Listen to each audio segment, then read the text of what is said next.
I'm just going to share my screen for a second here. What I did was I pulled the slide out of the MECO 101 presentation that we have often given for cooks in counties where this is either on the agenda and we want to educate people about the possibility, or for example, in Riverside where this is possible. And this is just something to think about as you hear from all these different platforms, and hopefully will be something that Cook Alliance helps folks with moving forward as the wild west of this new industry continues to take shape. So really, from our perspective, the context is just that, you know, we want cooks to benefit from a support ecosystem that includes all different types of players, including nonprofit organizations, government organizations, and tech platforms and services. And the important thing for us, and the important encouragement that we would give cooks that we work with, is just to think about a couple of basic questions when you're evaluating really which support organization or tech platform is right for you. And so I'm just going to go through a few examples here. This is, again, something that we plan to work with cooks on. We have offered as part of our training and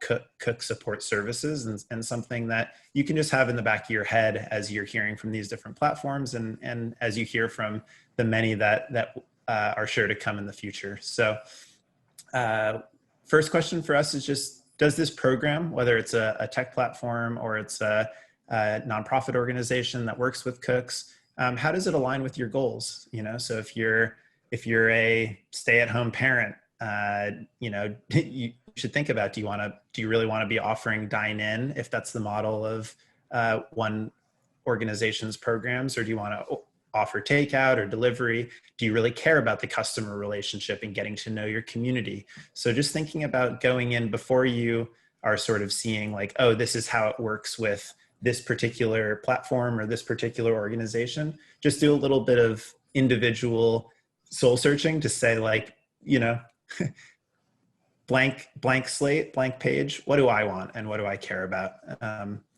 The next thing is, how much are you paying now or in the future? So some organizations are going to offer things for free. Some are going to offer a flat fee that you pay to use the services or market your food, and some are going to take a percentage of sales, et cetera. So it's just good to know that, and also know how those will look in the future. And similarly, this one's a little bit harder to understand sometimes, but just thinking about, what does success look like for this organization, this platform, this partner that I'm potentially working with. So for, you know, you'll hear from the SBDC, the Small Business Development Center. They have one set of goals as a semi-governmental organization. You'll hear from Mandela. They have another set of organizational goals as a nonprofit.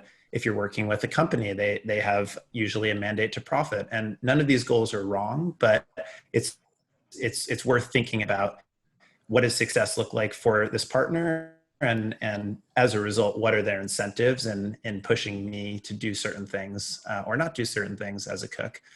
The next thing, and this will start to become clear, I think, as the space unfolds, but there's a huge variety of different things that these groups will provide you, and oftentimes we've worked with cooks to cobble together a few different solutions. So thinking about, you know, is this offering me online sales tools, or are they giving me a way to manage my customers, or are they just, you know, are they providing basic training on how to pop up at a farmer's market or things like this. So different tools are provided. And then I guess this is related to the last point, which is how else are they willing to help you? So there's a variety of maybe ancillary services or additional services, we could say, that aren't directly about selling your food, but might be about the liability. So are they offering you insurance? Are they helping you find insurance?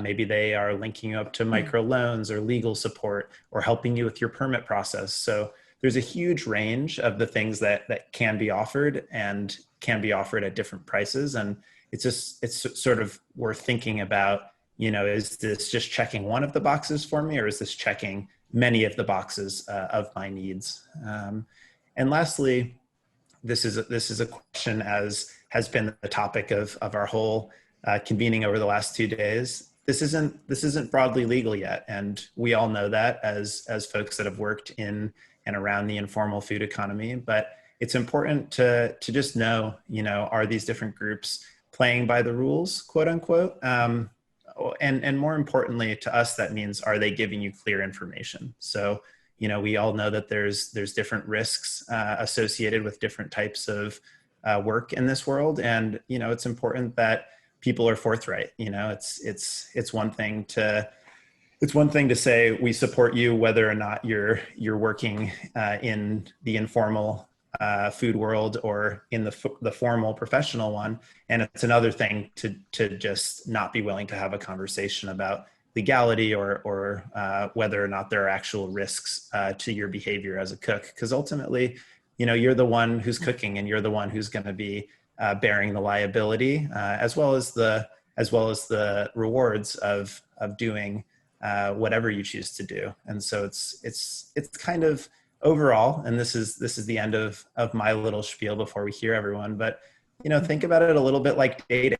There's going to be a lot of options out there. As I said, there's going to be nonprofits, there's going to be government organizations, there's going to be private companies, and think about maybe going on a date with a couple of different potential partners before you decide, this is how I want to structure my life, and this is how I want to build my home cooking business. And with that, I will hand the mic back, and I'll unshare my screen and see if I can spotlight everyone other than Mariella. And so I'm going to invite Isaac first from Food. Right. So Isaac, are you ready to tell us briefly what Food Gnome does? There, Isaac. There you are. Okay. Yeah, you hear me? Yeah. Awesome. Yeah, so Food Gnome is a marketplace for home cooked food. Pretty much as soon as we heard that AB 626 passed in Riverside County, we literally moved to Riverside County and have been, on the ground supporting the first home cooks with the permitting process. An additional piece of what we do is an advocacy piece. We generated a lot of the data that's being used in for ABC throughout California.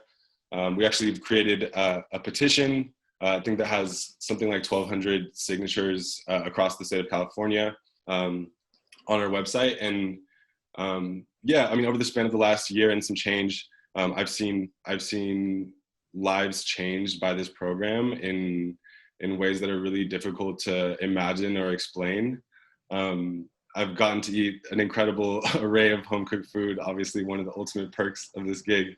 But yeah, some of the services we provide, we've pretty much become the national experts on MECO permitting in California, to the extent that I'm from time to time having to actually correct health department officials in their reviewing our applications. And so, we know this law like the back of our hand, and there to, provide all the support necessary through the permitting process, through marketing and growing your businesses. There are unique challenges of a home restaurant, namely, you don't have foot traffic.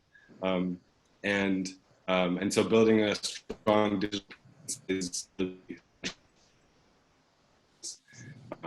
and there's a lot of challenges, but huge difficulties as well. I'm really honored to be here, and it's been one of the great privileges in my life to be able to assist some of these cooks through the permitting process. So yeah, thank you to the Cook Alliance for having me. Thank you very much, Isaac. Appreciate hearing and appreciate learning what you're doing.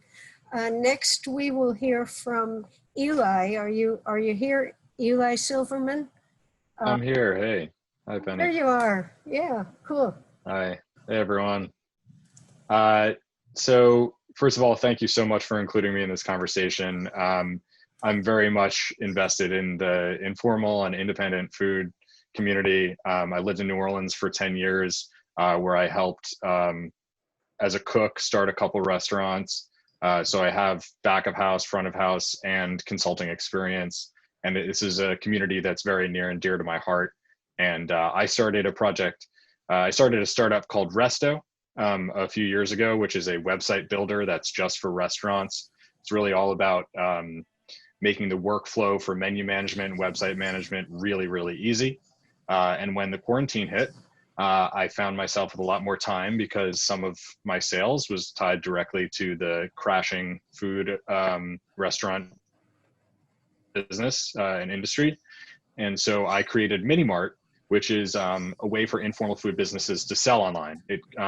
My whole thing is like, this is a way to get out of the DMs. A lot of informal food businesses are born out of Instagram conversations, emails, Facebook, Messenger, whatever. It's incredibly difficult for both the shop owners and the guests to keep track of what has been ordered, what's been paid for, et cetera. And Minimart was created to organize all of that, as well as save on fees, whether that's something like razor thin margins in an already troubled industry. Before the pandemic, there wasn't a whole lot of room to pay for these fees, and Minimart was an opportunity to sidestep fees that were coming from Seamless, Uber Eats, DoorDash, these kind of what I think of as predatory third-party services, and kind of allow people to do it themselves and save on that, which I think is something that a lot of cooks have a mentality of DIY, a lot of chefs and restaurant people. So not only avoid those fees, but Minimart doesn't actually process the transactions at all on the site. So it allows informal food businesses to take payments through non-credit card options, which allows them to avoid the 2.9% credit card processing fee. The legality of that is something to be discussed, but as someone who's not actually processing any payments and who's not completing any transactions, it's not something that Minimart actually facilitates. But it is a very cost-effective way to keep a very organized, like small informal food business get going, build a constituency, take pre-orders, and yeah, I'm happy to answer any questions you guys have. Honored to be here. Thank you very much. It's going to be interesting to see how that all develops.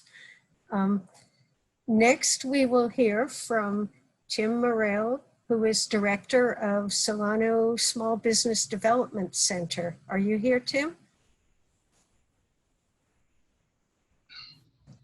Can you hear There me? you are. There we go. Wonderful. Thanks very much. Thanks, Penny, for inviting me and putting all this together.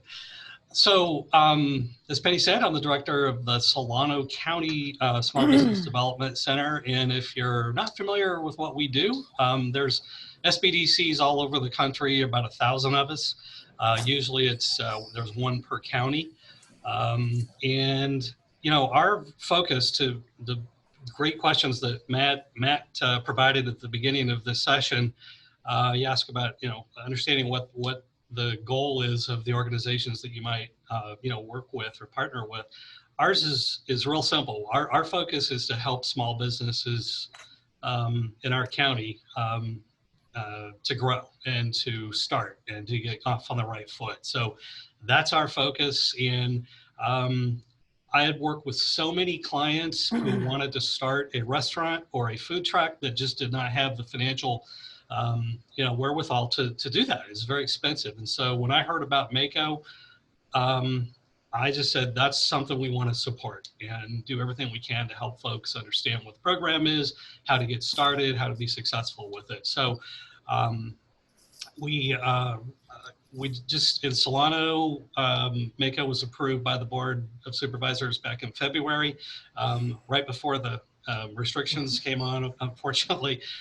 So we're waiting for that moment where we can actually start issuing permits and get going on this. But we have a full strategy to support our businesses. First, to do a webinar about what is Mako, why is this right for you, sort of thing. And then to go right into, we've partnered with the Cook Alliance, who has been great throughout this process of getting this approved, and will be a big partner for us going forward with their expertise. We're going to do a Mako 101 class. Matt already alluded to that. to help folks understand how to start the business. But then we want to go one step further.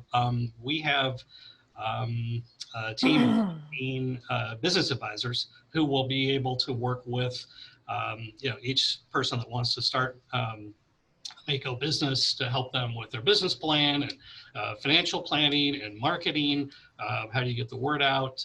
All those pieces that that you need to run a successful business. Because while I realize, I know how to run a business, but I'm not a good cook. And there's some folks that can cook really great that maybe haven't had experience with business. So we want to, help with that piece of it. So that's what we're about. And whatever county you're in, you have an SBDC. So I encourage you to reach out for that support. And by the way, all this is at no cost to you. It's funded. We're funded by the SBA and the state of California, so we can provide these services, free. So the best price. That is awesome. Thank you so much for telling us about it. And I know you'll be sharing your programs that you develop with all the other SBDCs. So it'll be available everywhere, which will be a great help. And from another angle, where nonprofit organizations can also offer great support. So next we will hear from Mariela Cedeno. Did I say that correctly? I'm sorry. Yeah, that was pretty close. Thanks, Penny. Hi, everybody. My name is Mariela Cedeno. As Penny mentioned, I am the executive director of an organization called Mandela Partners. Our work is specifically focused in the East Bay, so Alameda County, up in Northern California. And to Matt's point, our mission really is primarily to serve low to moderate income entrepreneurs of color. So our focus primarily, again, is food, which is how we ended up in conversations around Miko and on the CBO side, working with the Cook Alliance and other folks to see if we can get this passed in Alameda County. Prior to Miko, and ideally also involving Miko, our work really is in supporting entrepreneurs throughout the process. We work with a lot of informal businesses, a lot of micro businesses, and the way that our workshops and advising support work is to help folks finalize business plans, come up with marketing plans that include developing websites and social media presences, developing financials, which can be anything from pricing their products to actually looking at financial statements and projections. And then we also work with program participants on accessing capital. Typically that's microloans. And I think more specific to food, which will be interesting to see how it's implemented through Miko and Alameda County. We often end up working with folks on the formalizing piece. So both from the business side, so, business licensing and those sorts of things, but also on the actual permitting side. So that might be helping people really finalize their menu, thinking about standard operating procedures, identifying what kind of health permit might best serve their business concept.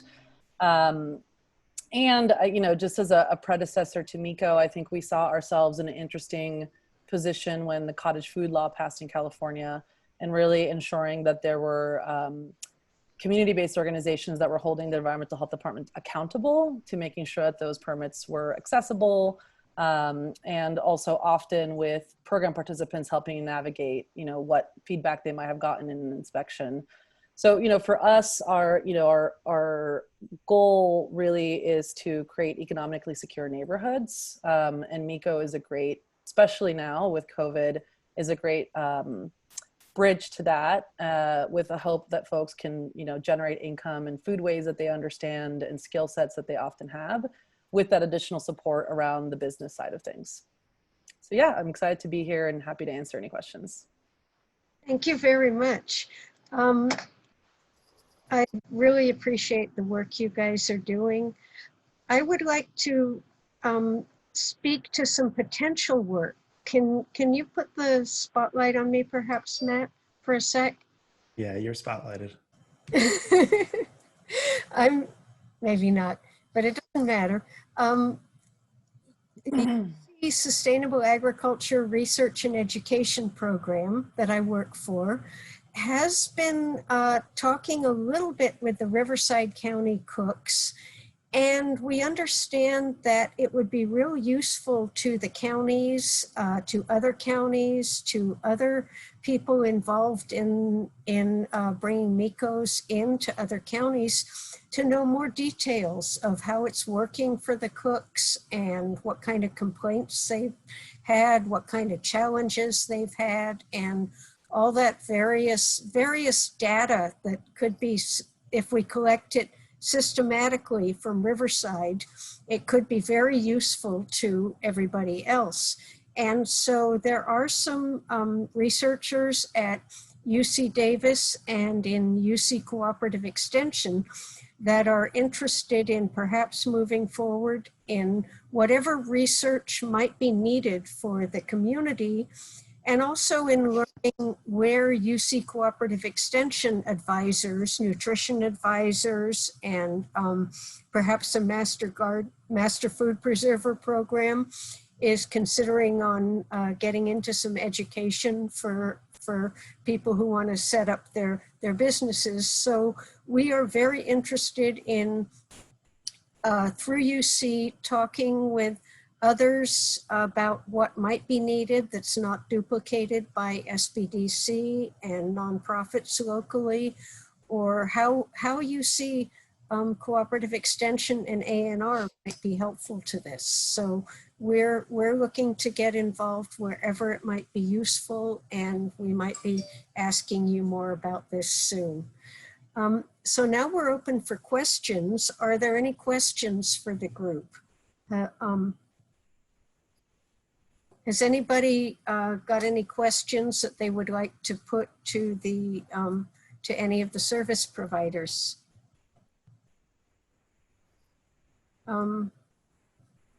Okay, do you see any questions, Matt? I'm not seeing anything. Let's see. No, I don't. We've got Okay. everybody's links here for follow-up. Yeah, I'm trying to think if any came up in my breakout discussion. I think one of them is around liability. This is a common question that people ask for support in, and I'm wondering if anyone on the panel has thoughts on liability, whether it's, insurance recommendations or just reducing your liability. How should cooks think about this, and how do you advise them?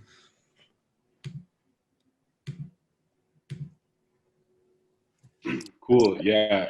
In Riverside County, we have a little bit more than 40 cooks now who, are serving food every day. And so liability is absolutely a consideration.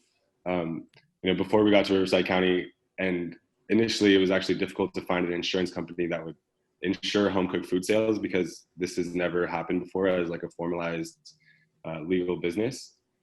We did find one that insures for about $30 a month, insures home cooks for up to $1 million in damages incurred by takeout food sales.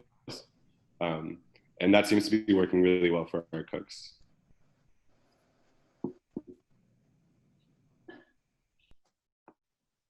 Just going to add to the same thing, Matt. We typically work with Flip Insurance, and they've been more amenable to different kinds of situations. And because a lot of the business we work with are micro entrepreneurs, they're doing like pop-ups or farmers markets. Totally. That's often where we go. It's flexible. Yeah. Yeah. We often advise people the same. So, cool. We do have a question. All right. We have a question from Luann, Luann, would you like to ask this question?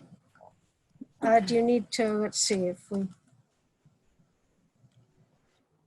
let's unmute Luann, and you can, asking you to unmute. Hi. So my question to everyone was, what is your best possible future that you see?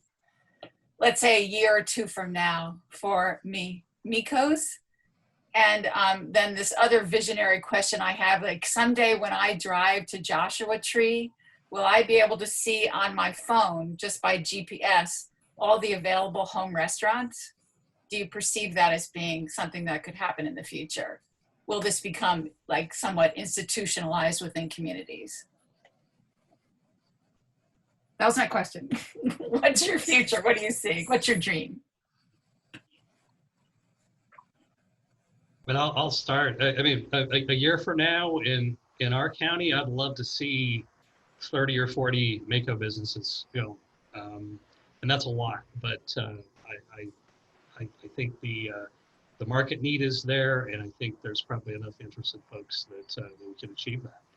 And your question about your drive to Joshua Tree and seeing these locations, absolutely. I mean, a big part of marketing a Mako business is being very active and effective with social media, right? And part of that is where's my location and how can you find me and what kind of food do I make?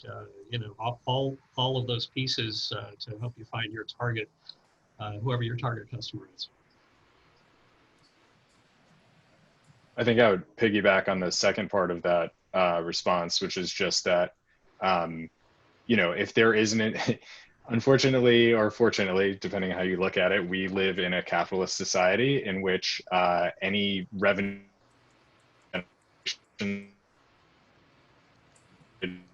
Google Maps or Facebook or whatever. So if, I'm an avid Google Maps fan and user, they surface businesses that they think you're interested in and that are also generating revenue for them. So as Instagram becomes this major source of marketing and transactions, and as they're releasing, purchase and transaction opportunities within Instagram to capitalize on like informal Mikos or whatever you want to call them, I think that inevitably they're going to have to lean into that. But I also question, without a very strict legal pathway to listing your business on a service like Google, it might be difficult if you love a place that doesn't have the right status in their eyes. I'm really interested to see how this develops, and I'm not someone with a lot of expertise in this classification of business, and I'm excited to be learning a lot of idea of the vision from what I've seen. Yeah, and I can just share, I mean, I don't know if I can answer your grandiose vision piece, Luann, but, for our work, we're really looking at wealth building capacities, specifically with low to moderate income folks. And so this feels like a really great opportunity to do that, and feels especially urgent because of COVID and the amount of folks who are already living on thin margins that now are being put into a more precarious situation.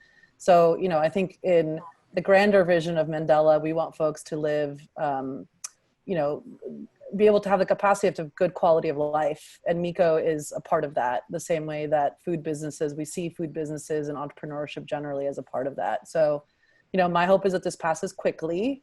And that feels more hopeful as of last week than the last year. And that folks can use this, folks who want to use this as part of their side hustle or as a bridge to a more formal business or as just the thing that they do, that they have the capacity to do that.